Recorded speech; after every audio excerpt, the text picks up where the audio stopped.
గతంలో భీమవరం నుంచి గాజువాక నుంచి పర్సనల్గా ఓడిపోయిన పవన్ కళ్యాణ్ సొంతగా భారీ మెజార్టీతో పిఠాపురంలో గెలిచాడు. ఇది first is own victory as MLA.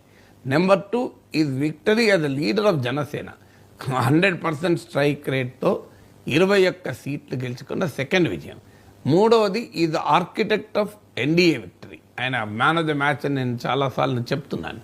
So NDA ఈరోజు ఈ విజయం సాధించడానికి చంద్రబాబు నాయుడు భాషలోనే చెప్పాలంటే ఈజ్ అ గేమ్ చేంజర్.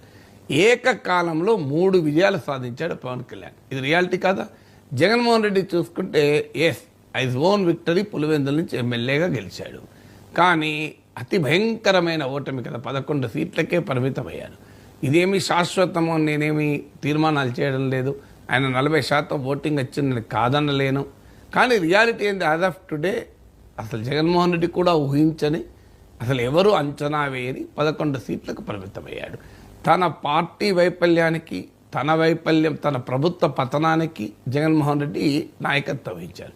అలాంటప్పుడు పవన్ కళ్యాణ్ అనే అవకాశం కానీ హక్కు కానీ జగన్మోహన్ రెడ్డికి ఉంటుందా?